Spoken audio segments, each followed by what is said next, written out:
안녕하세요. 안녕하세요. 예, 저 카이스트 인공위성 연구소라는 데서 조그마한 위성을 만들고 있는 박홍영이라고 하고요. 그 위성 가지고 사람들하고 이제 같이 친해지려고 캔 위성이라는 걸 가지고 뭔가를 하고 있는데요. 그런 전반적인 얘기를 지금 오늘 해보려고 합니다. 오늘이 4월 19일이죠. 몇 번째 4월 19일인지 아세요? 2019년째. 올해가 19년이죠. 4.19가 일어난 게 1960년이래요. 그냥 횟수를 하면 60번째 되는 날이에요. 그리고 뭐 내년이 한갑이고 뭐 이렇죠. 보통 이제 한갑 정도라는 그 나이를 또는 여러 가지를 생각을 할 수 있는 텐데요. 오늘 여러분들은 4.19 60번째 뭐 60번째 날인 4.19에 이런 강연을 같이 하게 돼서 좀 반갑습니다. 그리고 제가 이 얘기를 하는 이유 중에 하나가 조금 있다가 그 얘기를 조금 더 해볼까 합니다. 얘기할 내용은 인공위성 관련해서 이렇게 얘기를 하려고 해요. 그래서 여러분들이 인공위성이 관련돼서 어떤 것들이 이루어지고 있는지, 인공위성이라는 게 뭔지 뭐 이미 들으셔서 아시는 분들도 있을 거고 그렇지 못하신 분들도 있을 텐데 어찌 보면 인공위성이라는 얘기라는 거는 뭔가 위성이라는 얘기부터 시작해서 뭐 현실하고 그렇게 가까이 있지 않은 것처럼 생각하실 수도 있어서 조금 더 얘기를 더 드리려고 합니다. 그래서 인공위성 개요 관련해서 이렇게 얘기를 하려고 합니다. 인공위성이라는 거를 먼저 얘기를 드리려고 하는데요. 인공이라는 얘기하고 위성이라는 얘기하고 붙어 있잖아요. 그러니까 인공이라는 얘기는 사람들이 가공을 해가지고 뭔가를 만든다는 거고요. 위성이라는 거는 그 주변에 돌고 있는 별 또는 주변에 돌고 있는 어떤 행성 뭐 이런 걸 얘기할 수 있는데요. 그러니까 위성이라는 기본적인 얘기는 지구나 태양이나 여기 주변을 도는 녀석이고 그 지구를 도는 녀석을 사람이 만들면 인공위성이 되는 거겠죠.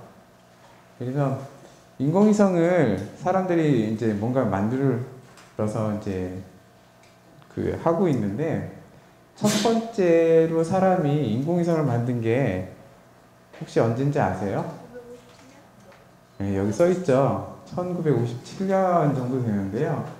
얘도 아까 얘기했던 한 60세 정도 비슷하죠.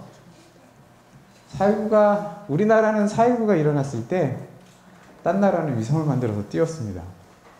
그리고 나서 한참 있다 1900년대가 돼서야 우리나라는 위성을 띄웁니다. 그게 우리별이죠. 그 우리별을 저희 연구소에서 띄웠습니다. 저희 연구소에서 띄우게 됐고요. 근데 사실은 외국 기술을 가지고 이렇게 만들었었던 거예요. 그러다 보니까 우리나라 기술로 새롭게 만든 기술이 우리별 2호, 3호 이런 식으로 됩니다. 여기 인공위성 얘기를 쭉 있는데요. 얼마나 많은 위성들을 만들까라고 보면 1년에 한 2, 3년 전에 한 200개 정도? 뭐 이 정도씩 올라가고 있고요. 요즘은 조금 더 올라가는 것 같아요. 개수가 많아지는 거는 사람들이 만들어서 올리기 쉬워서 그럴 수도 있거든요. 그 얘기는 조금씩 예전에는 큰 위성이 올라가다가 이제 작은 위성들도 올라가고 있어요. 그러다 보니까 많은 위성들이 올라가고 있다고 보시면 될 것 같고요. 그리고 우주로 떠도는 것들을 다 우주 비행체라고 할 수 있고 여기서 인공위성이나 또는 뭐 발사체나 예전에 보이저처럼 쭉 날아가는 것들 다 스페이스 크래프트라고 할 수 있습니다. 우주 비행체라고 할 수 있어요. 인공위성 관련해서 얘기를 계속 하는데요. 인공위성을 여러분들이 만든다고 한번 생각을 해보세요. 그러면 뭘 만들어야 되지? 뭐가 있어야 되지? 라고 먼저 생각을 하겠죠. 자꾸 이제 잘라서 생각을 하게 되거든요. 그럼 인공위성은 처음에는 이제 지구 주변을 도는 걸 먼저 생각을 한다고 치면 지구를 돌려면 그냥은 안 되겠네 라고 생각을 할 거예요. 그래서 위성이 빙글빙글 돌게끔 해주는 뭔가 있어야겠죠. 거기까지 올려주는 거. 이게 이제 발사체라고 하는 거거든요. 잘 생각해 보면은 우리나라 발사체 얼마 전에 올렸잖아요. 네, 시험 발사체도 올렸고요. 또 나로호도 올렸고 뭐 이랬잖아요. 근데 나로호가 우리나라 거냐 뭐 아니냐 뭐 이런 얘기들도 하고 있는데 이따가 한번 분류해서 한번 볼게요. 그리고 올리거나 이렇게 해갖고 아까 위성이니까 이게 돈다고 쳤으니까 이게 돈다고 치면 위성이라는 것들을 만들어서 어떤 일을 시킬 거란 말이죠.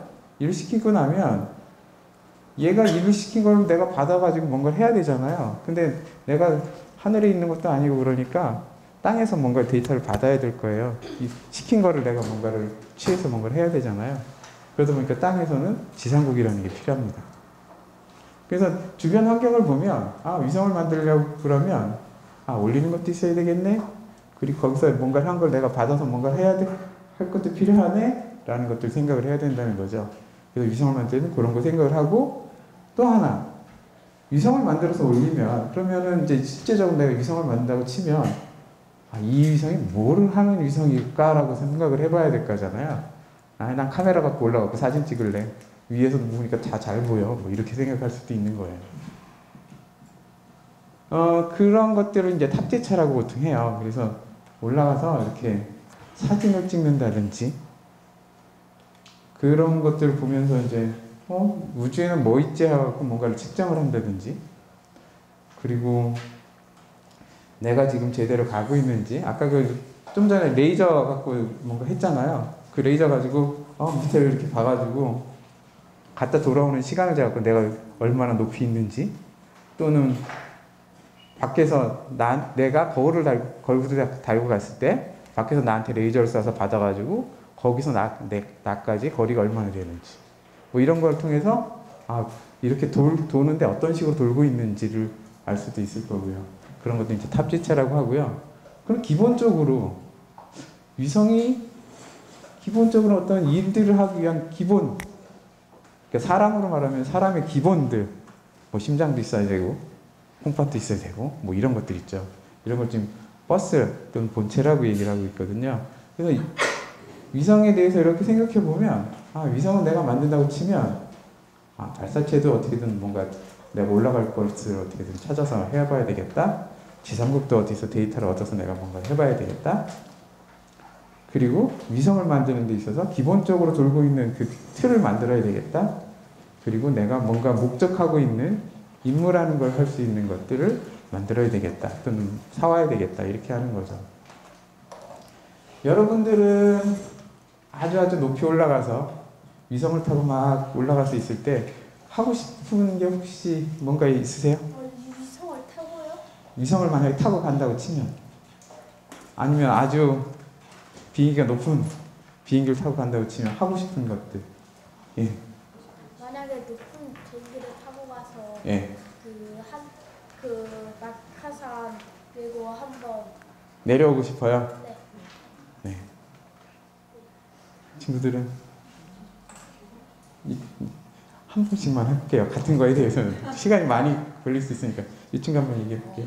인공위성 타가지고 예. 추락해가지고 마션처럼 생활해보고 싶어요. 추락해서 마션처럼. 네, 저 친구는 예. 물 동그랗게요. 그러니까 무중력 상태를 시험하거나 좀 전에 얘기하셨던 것들이 여러 가지가 있는데요. 그런 것들은 이제 위성들에서 하는 일과 실험과 이런 것들이 좀 같이 있을 수 있어요. 무중력 실험이나 뭐 이런 것들은. 근데 이제 내려가는 것들은 또 다른 얘기가 돼요. 거의 발사체하고 반대적인 얘기를 하는 거죠. 화성을 탐사한다든지 지구 복귀를 한다든지 이 엔트런스라고 해가지고 지구 진입, 재진입 뭐 이런 얘기를 하거든요. 근데 그때는 엄청난 열이 발생해서 보통 많이 타요. 그래서 특수한 장치들을 해가지고 안 타게끔 한다든지 그렇게 합니다. 어쨌든 전반적으로 이런 것들을 생각하면서 여러분들이 만든다고 생각하면서 얘기를 들으면 더 재밌지 않을까 싶습니다. 예, 여기서 글자들이 많이 있어서 좀 전에 얘기했던 얘기들입니다. 본체란 얘기하고 탑재체란 얘기가 있고요. 하는 일들을 얘기를 하고 있습니다. 아까 탑재체라는 것들은 버스에 대비해서 일하는 거라고 생각을 했는데요. 그러면 발사체에 대해서 메인 임무는 뭘까라고 생각하면 거기서 이 탑재체라고 얘기를 할 수 있는데 탑재체는 위성이나 뭐 이런 것들이 되는 거죠. 그래서 좀 상대적인 것이 될 수 있습니다. 지상국은 이런 식으로 해서 보통은 이제 안테나나 이런 것들을 가지고 통신을 하고 있습니다. 발사하는 과정을 보면 여러 가지가 있는데요. 여러분들 나로나 이런 것들 할 때 이제 땅에서 이렇게 발사를 하잖아요. 근데 뭐 여러 가지 방법이 또 있어요. 여러분들이 생각할 수 있는 방법들이나 이런 것들도 있을 텐데 뭐 비행기에서 쏜다든지 배 위에서 쏜다든지 뭐 이런 것들도 합니다. 왜 그런 것들을 하냐면 기본적으로 우리나라에서 만약에 로켓을 딱 쏜다고 쳐봐요. 발사를 한다고 치면 옆에 일본 있고 중국 있고 뭐 있잖아요. 쏘는 데가 얼마 안 돼요. 근데 그래서 지구를 이렇게밖에 못 쓰거든요. 이렇게나 이렇게밖에 위로는 못 쓸 테니까 이렇게밖에 못 쓰거든요. 근데 난 이렇게 쏘고 싶다 그러면 올라가서 틀든지 또는 그쪽 방향으로 틀어서 쏘게끔 한다든지 그러려면 이제 태평양 한가운데 가서 쏘려면 배 위에서 쏘면 될 거고요. 또는 비행기 타고 가서 쏜다든지 뭐 이런 것들도 가능하겠죠. 여러 가지를 연구들을 하고 있고 실제적으로 일어나고 있습니다. 이런 것도 생각해 볼 수 있어요. 만약에 저 발사체를 이용해서 이렇게 위성이 이렇게 지구를 돌다가 떨어질 수 있거나 위성이 돌면서 뭔가 그 공격을 한다든가 이렇게 할 수도 있잖아요. 그러니까 발사체에 대해서 상당히 엄격하게 국제사회에서 보고 있거든요. 그렇다 보니까 나로처럼 저렇게 갖고 며칠씩 걸려갖고 발사를 하는 것들은 제가 쏘는구나를 알고 있어요. 알기 쉬워요. 그런데 저렇게 비행기로 날아다가 한다든지 배로 한다든지 뭐 이러면 좀 쉽지가 않을 거예요. 특히 땅속에서 쏜다든지 그러면 더 쉽지 않을 겁니다. 그런 것들이 있어요. 그래서 남들 몰래 하는 것들 뭐 이런 것들이 사람들이 가능하면 못하게끔 하려고 하는 거죠. 북한 같은 데서 쏘는 로켓이나 이런 것들이 우리처럼 저렇게 오래 걸리는 로켓이면 또 다르게 생각할 텐데 바로 그냥 올려서 쏠 수 있게 한다면 딴 나라에서 많이 싫어하겠죠.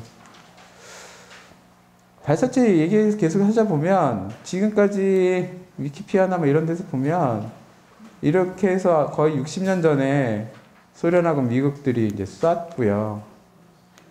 그래서 쭉 해서 10번째로 북한이 있습니다. 근데 우리나라가 11번째로 쓰고 싶었거든요. 근데 거기에 이런 얘기를 써서 우리나라가 여기 있습니다. 비자력 인공위성 발사체 발사국가. 자력이요. 스스로의 힘. 위성에서는 자력이란 말을 스스로의 힘도 있지만 자기력의 힘, 뭐 이것도 자력으로 쓸 수 있거든요. 근데 여기서는 비자력이라는 말은 스스로 힘. 비니까 아니. 그러니까 지 스스로 쏘지 못하고 남의 힘을 빌려서 쐈다고 하는 거죠. 우리나라가 11번째로 올라갔으면 하는 바람들은 다들 있을 거라고 보고 있습니다. 예, 그러면 발사체 얘기를 계속 하고 있는데 발사체 동영상을 한번 틀어보도록 하겠습니다.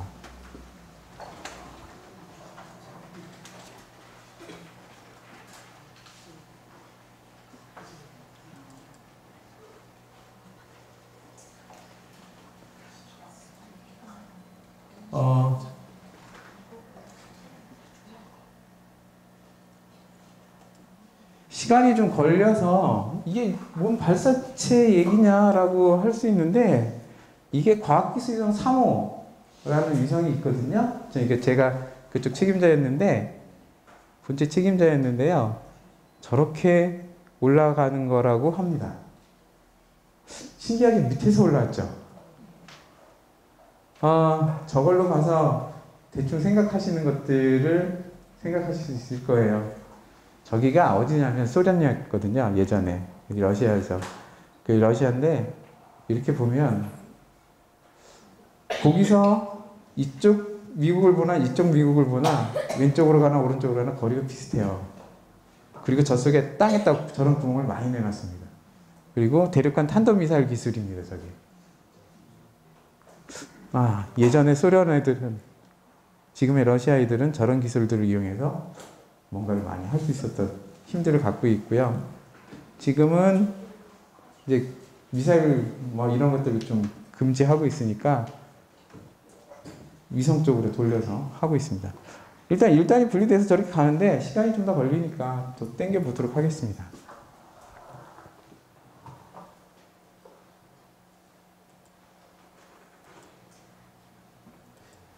자, 이렇게 해갖고 거의 다 간 다음에 저렇게 위에가 이제 분리가 되고요. 얘는 이제 저렇게 한 바퀴를 돕니다. 그래서 위성이 몇 개나 나오는지 한번 보시면, 보는 것도 이제 관심이 있지 않을까 싶습니다. 그래서 저 위쪽에 이제 저기 올라간 위성이 우리나라께 3개 정도 있어요. 제일 큰 거하고 두 번째 큰 거, 그 다음에 작은 것들이 있는데, 제일 큰 게 우리나라 세트랙 I라는 데서 두바이 위성을 만들어서 팔았거든요. 그 위성이었고요.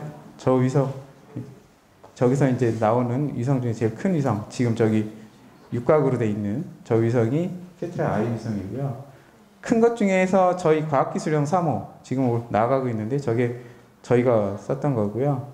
그 다음에 한참 있다가 왜 네모나게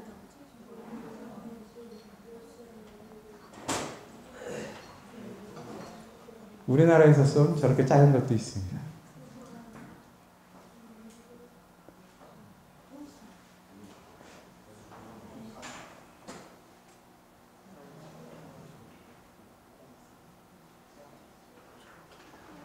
예,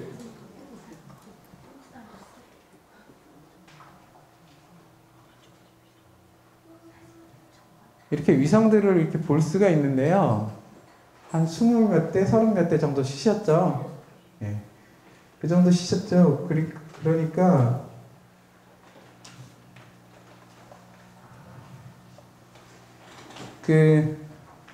위성들을 저렇게 요즘은 많이 쏘고 있다는 거죠. 개수가 많죠? 큰 거는 적죠? 저렇게 해서 저 정도 사이즈가 이따가 위성에 분류할 때 조금 더 얘기를 더 드리도록 하겠습니다. 여기 보면 위성 얘기를 하고 있는데, 그러면 이제 위성에 이름을 한번 붙여보려고 해요.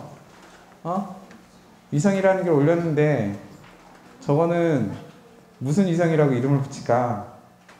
그래서 얘는 뭐 하는 위성이에요? 라고 해서 용도별로 이제 붙일 수가 있거든요. 보면 얘는 기상위성이에요. 얘는 통신위성 하는 거예요. 얘는 군사위성이에요. 얘는 GPS 위성이에요. 지구 찍는 거예요. 과학 목적을 하는 위성이에요. 뭐 이런 것들을 할 수가 있겠죠.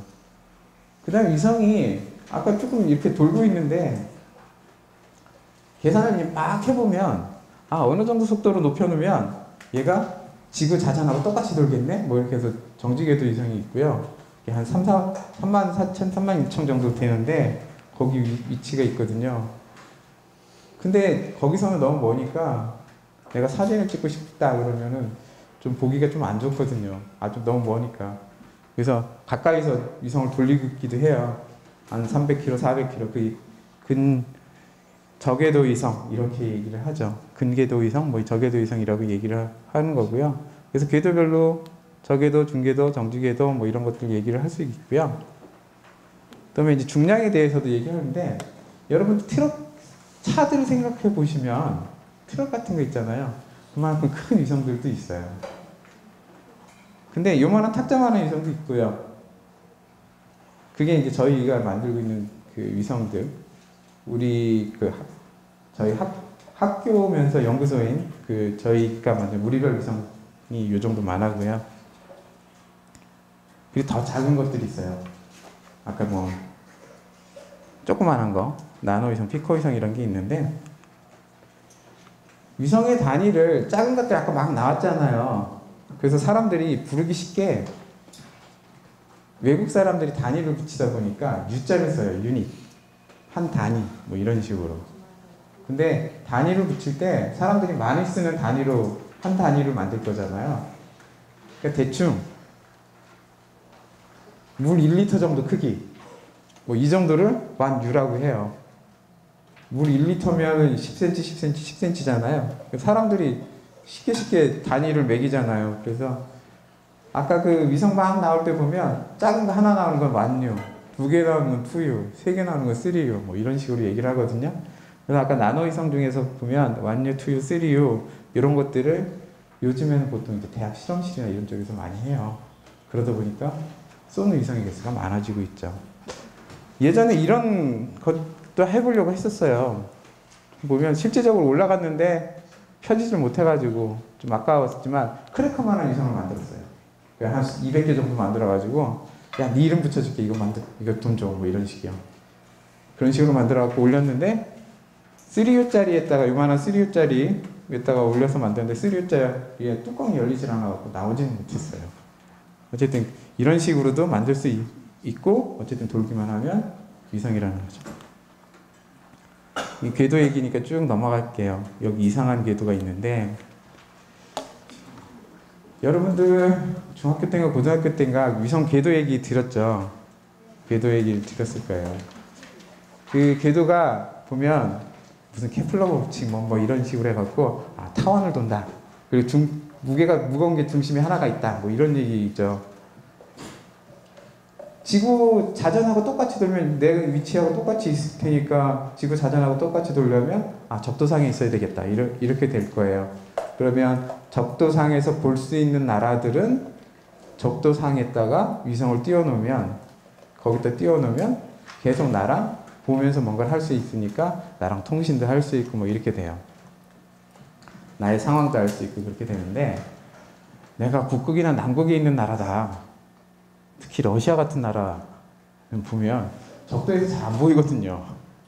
그러니까 궤도를 만들 때 타원인데 이렇게 긴 타원을 만들어요.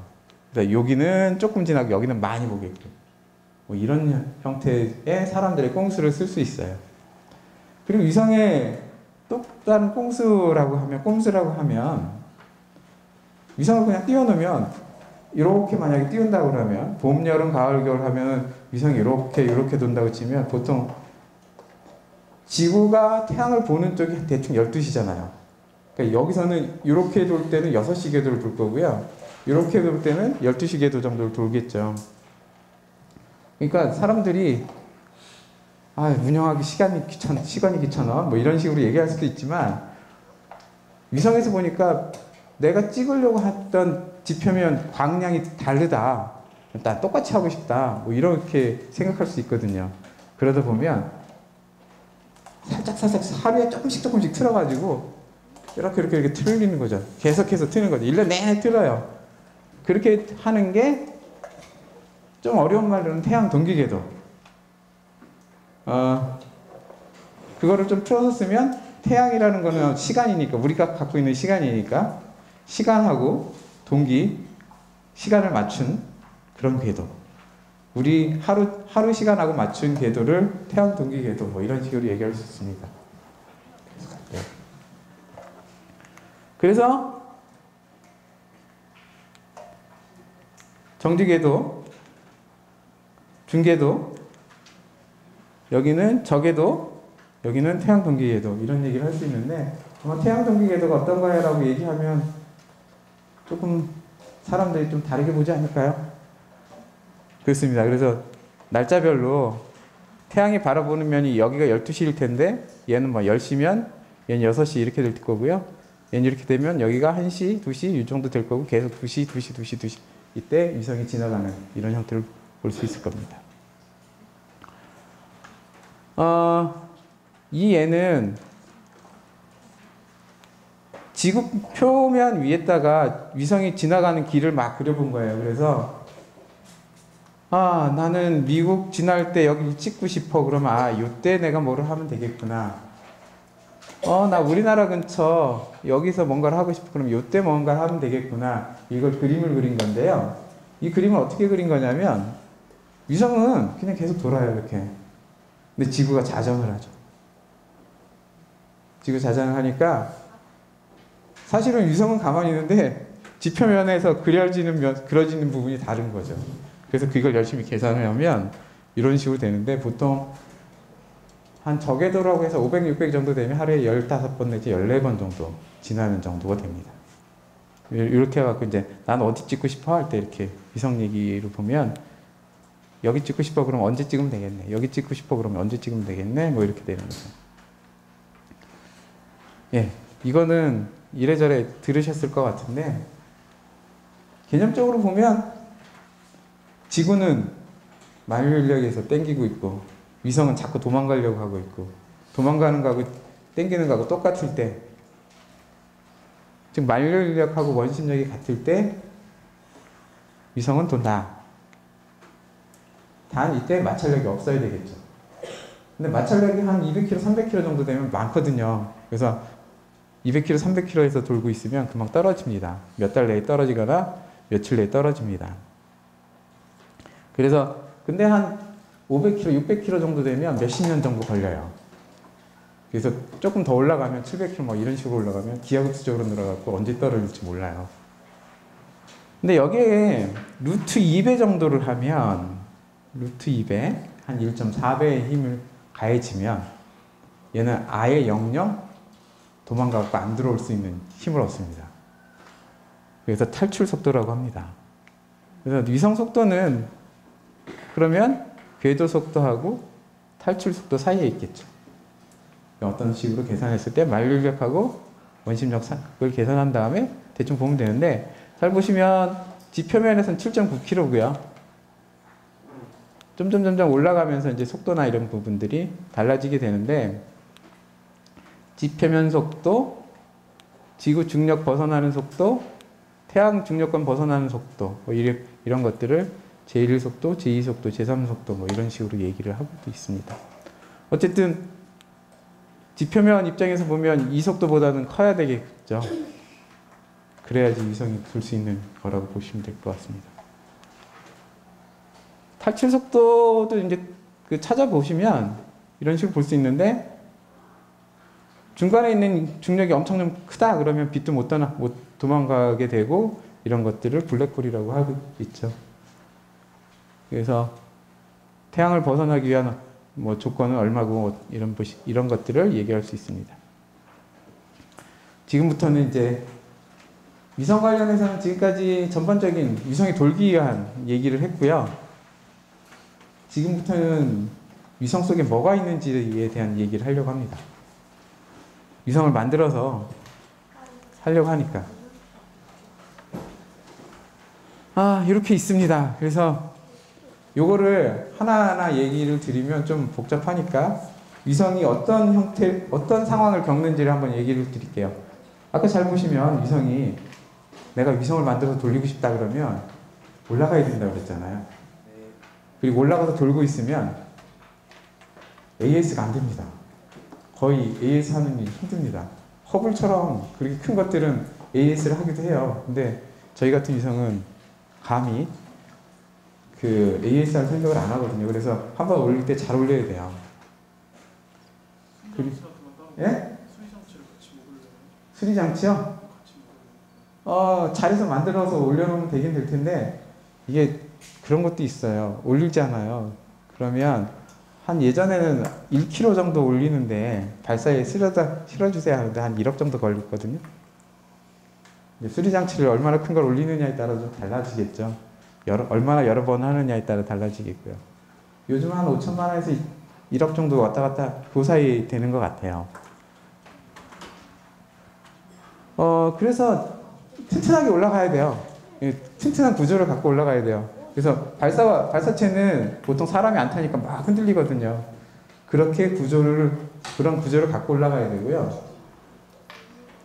올라가서의 생각을 해보면, 올라가면 어떤 일을 겪게 되냐면, 아까 이렇게 돈다고 그랬잖아요. 하루에 한 14바퀴 정도 이제 적에 돌게 되는데, 태양을 볼 때는 저희가 온도 측정을 해보면 한 7, 80도 정도 올라가요.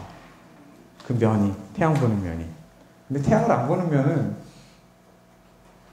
거의 마이너스 얼마로 떨어져요. 마이너스 4, 50도까지 떨어져요. 그냥 가만히 놔둬도. 그러면 하루에 한 바퀴 도는데 한 100번 정도 걸리는데, 왔다 갔다 한 바퀴 도는데 100도씩 막 왔다 갔다 하는 거예요. 그러니까 그런 열을 견뎌야 돼요. 그리고 그 속에는 위성 겉은 그렇게 견뎌야 되고, 속은 그나마 좀 안전하게끔 만들어줘야 되겠죠. 열에 강하게 만들어줘야 되겠죠. 그래서 어떤 걸 하냐면, 위성에다가 보통 MRI라는 걸 입히거든요. 사람이 옷 입는 거 생각하시면 돼요. 겨울철에 추울 때 두꺼운 거 하나 입는 게 나을까?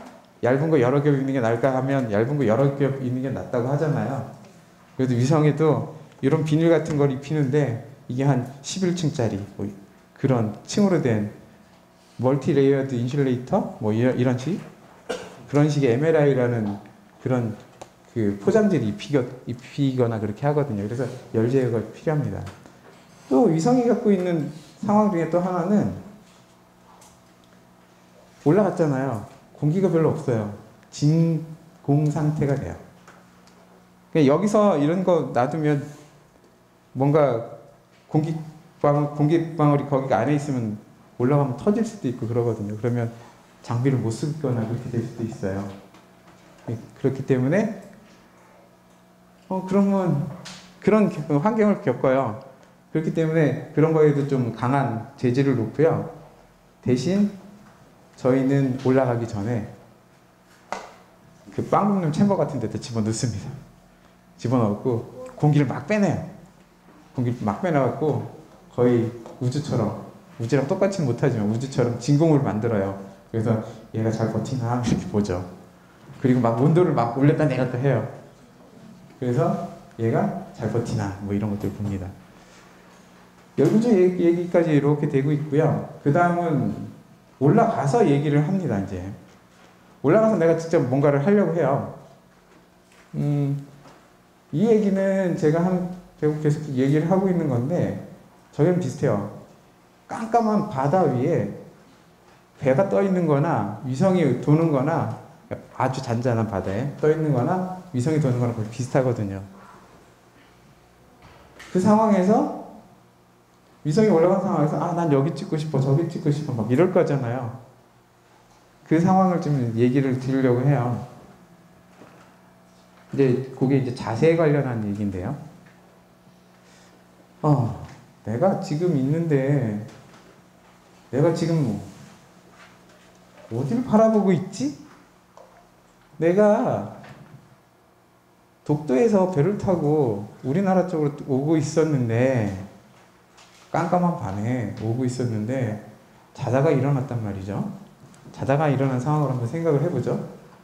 그랬을 때, 내가 지금 어디로 가야 되지? 잘못하면 북한으로도 갈 수 있고, 일본으로도 갈 수 있고, 아니면 아무데 엉뚱한 데로 갈 수 있는데, 나는 서쪽으로 가야 우리나라를 갈 수 있는데, 어떻게 하면 서쪽으로 가지?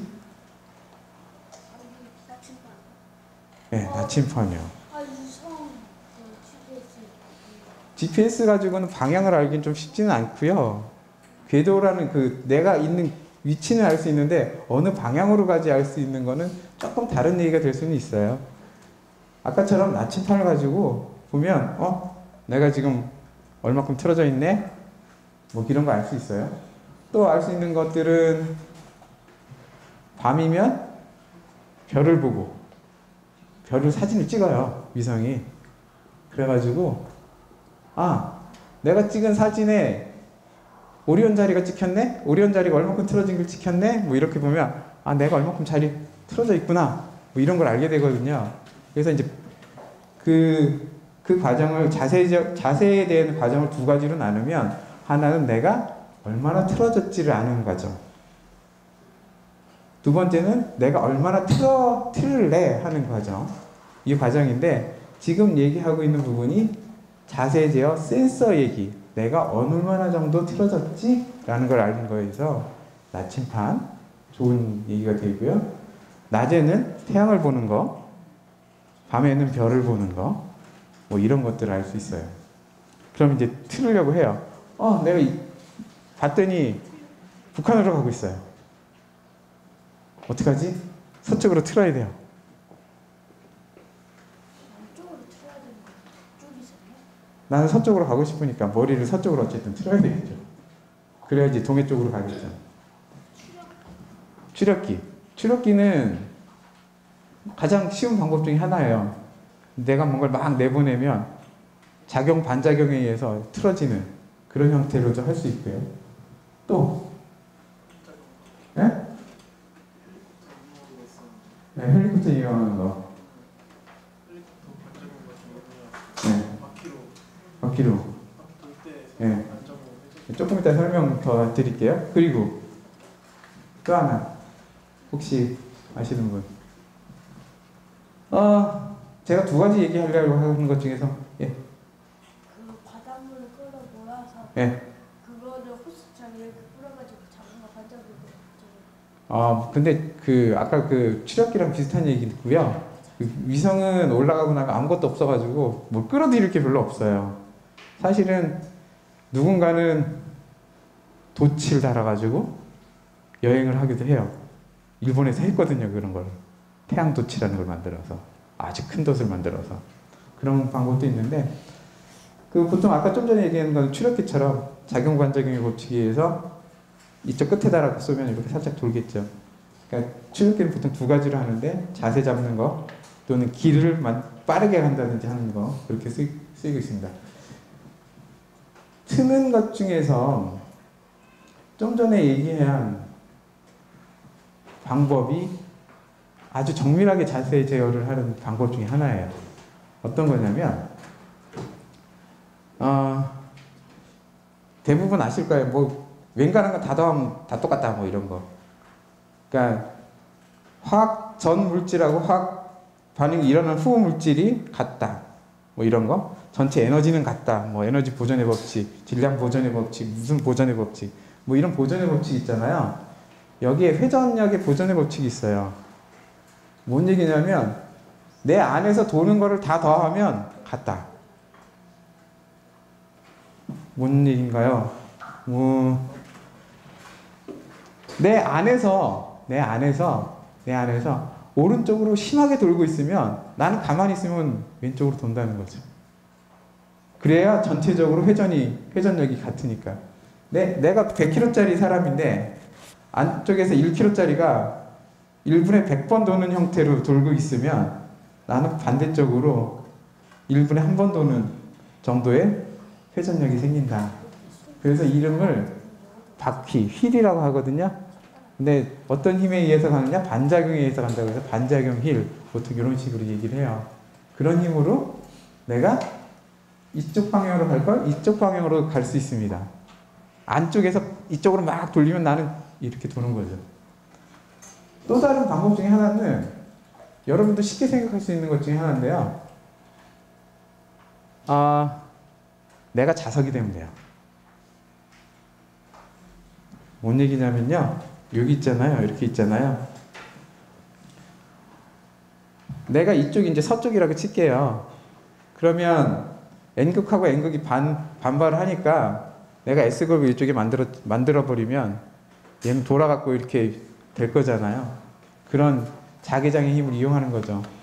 하늘에 떠있긴 떠있는데 저항력이 없으니까 내가 올라가서 전자석을 X축, Y축, Z축에다 만들어 놓고 한꺼번에 내가 X축엔 조금, Y축엔 조금, Z축에 얼만큼 뭐 이런 식으로 해갖고 자기장의 방향을 만들어줘요. N극, S극 전체가 자석이 돼버리면 그거에 맞게끔 돌겠죠.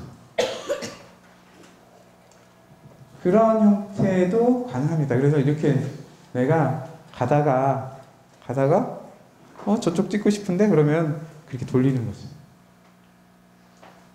자기장의 힘과 그다음에 반작용 휠을 이용해서 도는 거죠. 리액션 휠, 반작용 휠을 가지고 이제 돌리는 그렇게 자세 제어가 되는 거고요. 나머지 보면 이제 전기 에너지가 있어야지 움직일 테니까 태양전지판이나 태양전지판이 없는 녀석들은 아주 멀리 가는 녀석들은 핵 연료나 뭐 이런 걸 갖고 가는 거죠.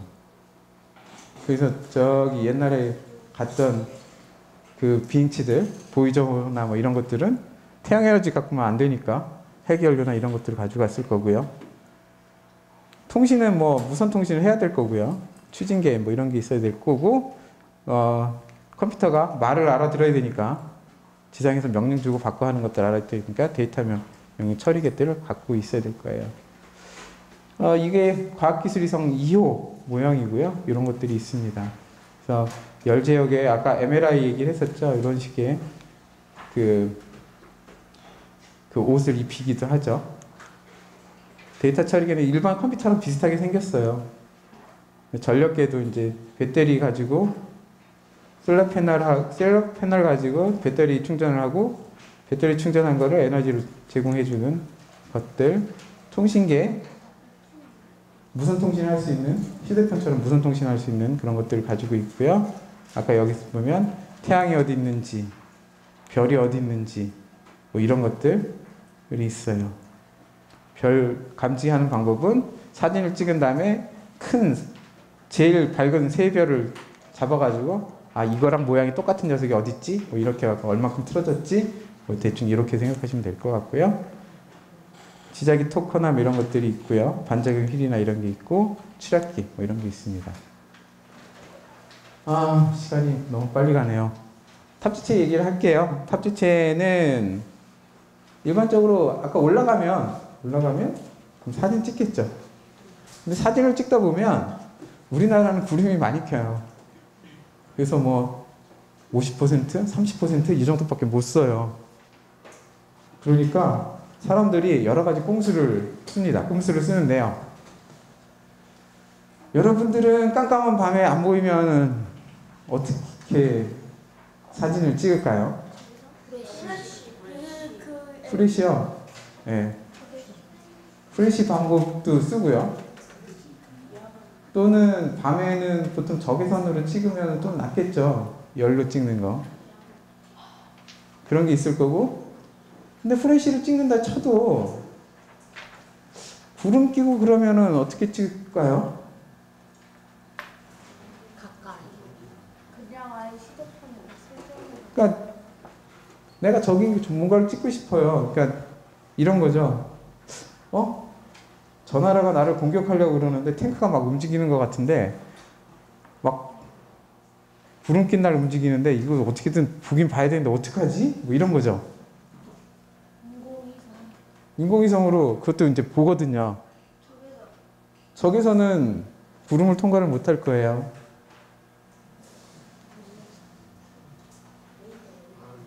예? 다른 위성이요? 다른 위성도 못 찍겠죠. 구름 꼈는데 어떻게 찍어요? 초음파도 음파니까 소리는 얼마 안 가잖아요. 그러면 그냥 없애버려요. 그러니까 열도 아까 그 적외선 얘기를 하는 거고요. 예?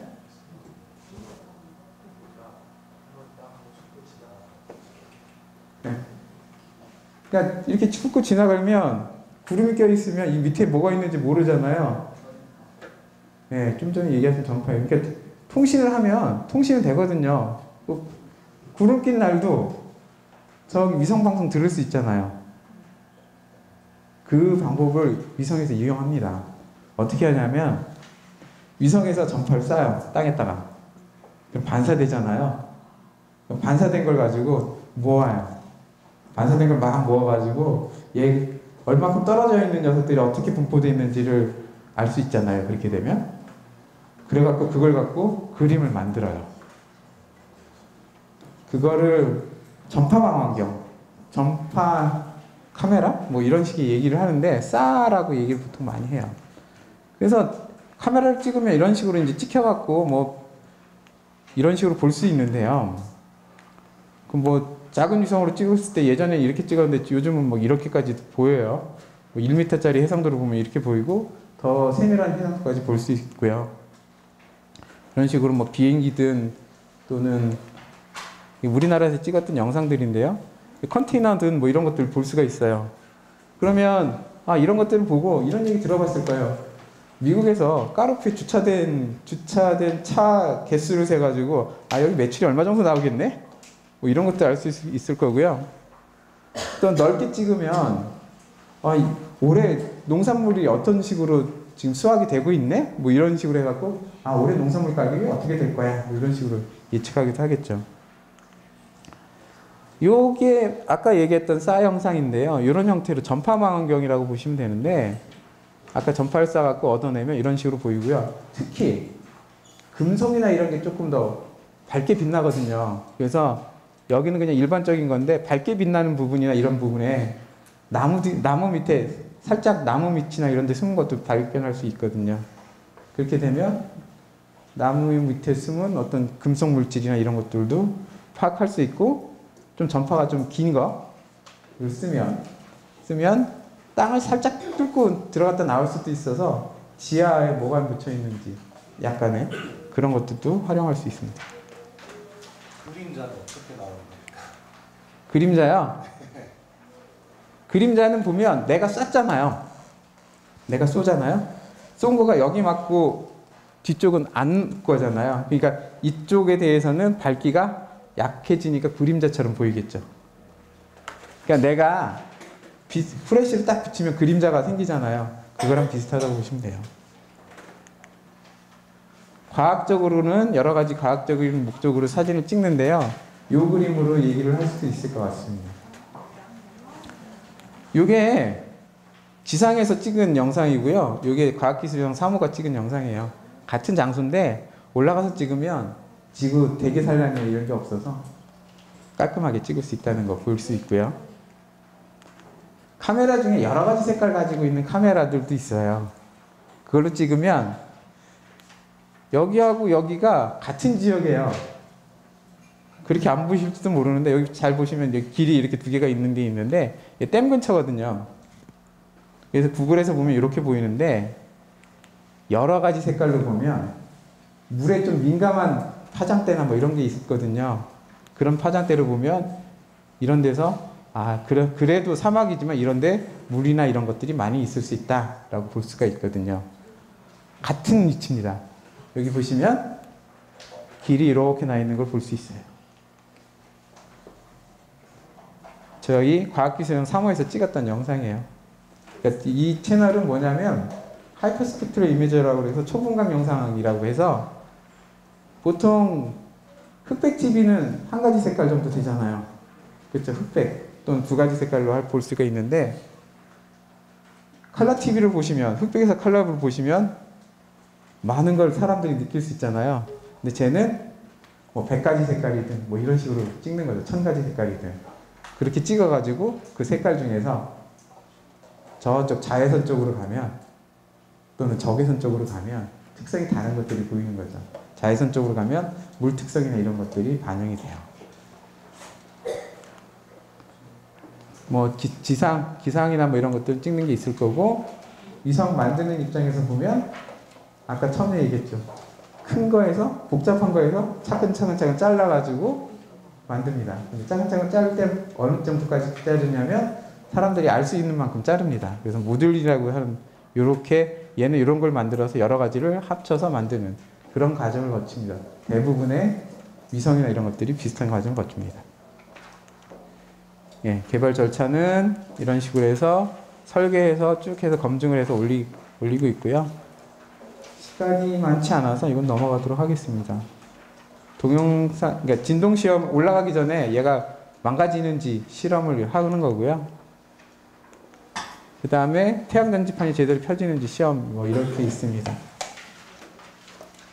네. 8시간 5분 정도 남은 것 같은데요. 조금 더 하도록 하겠습니다. 지금부터 이제 캐니성 대회 관련해서 얘기를 드리려고 합니다. 올해 이거 캐니성 체험 경연대회가 올해 이제 열리고 있고요. 5월 10일까지 접수 마감을 하고 있습니다.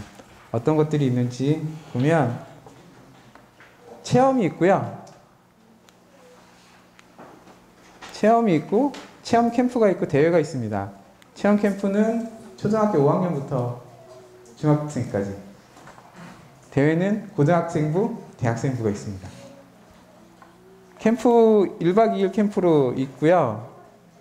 그리고 캠프에서 캐니성을 만들어서 다 가지고 갑니다. 캐니성은 가짜 위성인데요. 실제적으로 저기 올라가지는 않고요. 로켓이나 드론에 의해서 어느 정도 올렸다가 내리는 형태가 되는데 여기 이제 낙하산도 달고 있어요.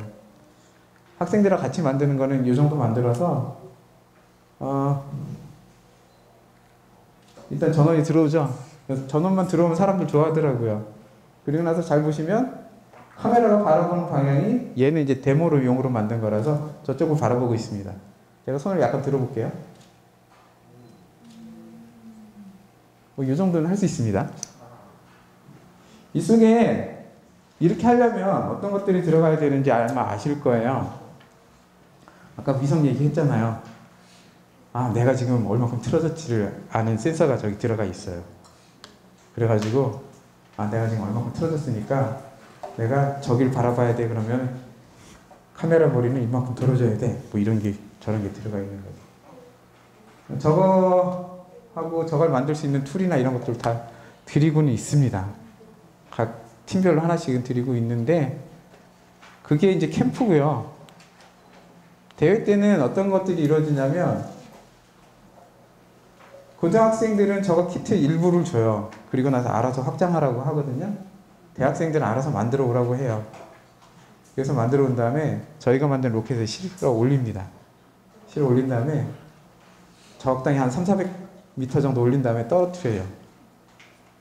그리고 나서 누가 잘하나 이제 심사를 해요. 심사를 하고 나면 잘했네 그러면 이제 상을 줍니다. 상을 제일 잘한 팀한테는 장관상을 주고요. 두 번째는 저희 카이스트 총장상, 뭐 항해 원장상 이런 식으로 주고 있어요. 그리고 상만 주느냐? 또 뭐 하게요? 상금. 네, 상금도 줘요. 상장을 받았으니까. 해외 연수 시켜줘요. 한 3박 4일 정도 가는데요. 작년에 간 데는 일본하고 러시아였습니다. 일본 팀, 러시아 팀은 또 따로 갔고요. 러시아는 처음 갔고 아마 올해도 비슷하게 가지 않을까라고 보고 있습니다. 그래서 전반적인 내용들이 이렇게 있고요. 7월 달에 체험 캠프, 8월에 대회가 있을 예정이고 로켓 올리고 뭐 이런 것들을 할 겁니다. 시간이 되면 몇 가지 동영상을 보여드릴 텐데 안 가고 있네요. 네. 동영상을 먼저 보여드리도록 하겠습니다. 얘는 아직도 계속 돌고 있었네요.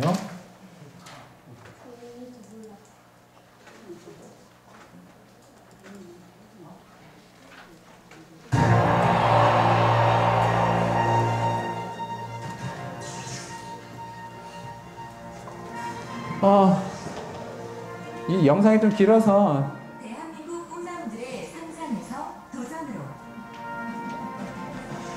청소년들의 꿈과 이상의 실현으로 저기 있는 로켓이나 이런 것들은 저희가 직접 만들었고요. 그 화약만 사와갖고 지금 하고 있습니다. 2018년 캐니성 체험 경연대회 저희가 인공위성 연구소입니다. 카이스트 내 인공위성 연구소. 안테나도 있고 그렇습니다.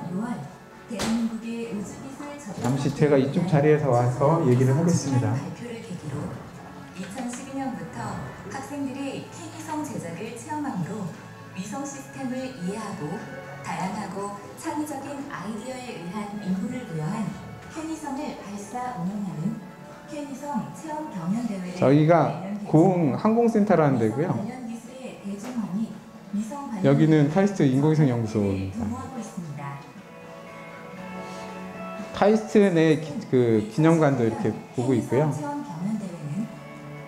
저기 보이는 웬만한 거 다 드립니다. 드론에 의하여 낙하 체험을 하였으며 고등학생 및 대학생이 제작한 캐니성은 인공위성 연구소가 자체 개발한 모델 로켓 및 로켓 발사대에 의하여 발사되어 네. 실험하는 등 저게 이제 캐니성 아까 저런 걸 올라가고요. 준비 및 시행하였습니다. 여기 캠프 모습입니다. 참가 신청한 총 132팀에 대한 서류 및 발표 예, 결과를 1차 평가, 2차 평가를 하게 됩니다. 이게 제한이 있어서 슬기부 10팀, 창작부 10팀을 최종 선정. 요 정도로 선정을 하고 있습니다. 23일에 슬기부 및 참가를 희망한 팀 등 10팀을 대상으로 임무 확장 부여 관련 실습을 겸한 사전 교육을 실시하여 위성 시스템의 이해 및 본 경연에 대비토록 하였습니다. 이해 및 예, 학선 고정자 좀 더 진행하도록 하겠습니다. 요 좀 전에 이게 죄송합니다. 이게 캠프 모습이고요. 7월 27일 1박 2일로 체험부 그러니까 만든 거를 드론에 실어서 낙하산하고 묶어갖고 같이 올립니다. 올려서 최종 참가자 직접 가서 이제 잡을 수 있게끔 해주고 있습니다. 특히 체험부, 슬기부 참가팀에는 기본 키트 8세트 이외에 관련 부품을 추가 지급하여 실습할 기회를 저기 보시면 부모님이랑 이제 보호자 한 분이 보호자나 지도교사 한 분이 같이 참여하실 수 있는 상황이고요. 슬기부 10팀, 창작부 10팀 등 총 20팀이 참가한 가운데 캐니성 체험 경연대회에 꽂힌 경연대회가 한국항공우주연구원 고흥항공센터에서 개최되어 팀별로 임무를 부여하여 제작한 캐니성을 모델 로켓에 저렇게 이제 이어 직접 버튼을 눌러가지고 그동안 올리죠. 창의적인 캐니성 제작에 바쳤던 열정을 유감없이 보여주었습니다. 위성이라고 생각하면 네. 여기는 제 얘기는 좀 넘어가고요. 가정과 저희 소장님이 있고 정부청사에서는 여기 이제 시상식은 저런 식으로 해갖고 작년에는 장관님이 직접 시상을 해주셨습니다. 한국항공우주연구원 임철호 원장 등 네, 저런 분들이 이제 수상을 했고요. 여기 보면 일본 가갖고 여러 가지 우주 관련된 장소를 갔었고요. 러시아 가서는 러시아 학생들하고 계속 같이 움직이는 일을 했습니다. 캐니성 경연대회에 직접 참가할 수 있도록 지원하여 세계 대회에서 우리의 능력을 보일 저희 계획. 일본 사람들도 있고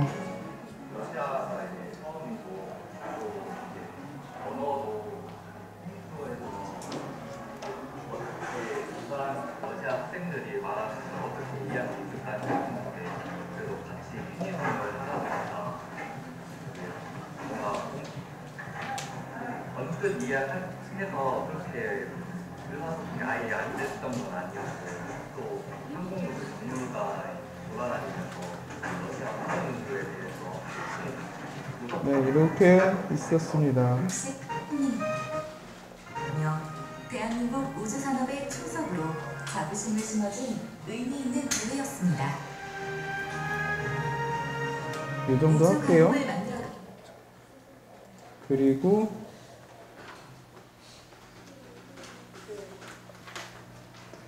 전반적인 캐니성 대회 결과 동영상 보셨죠?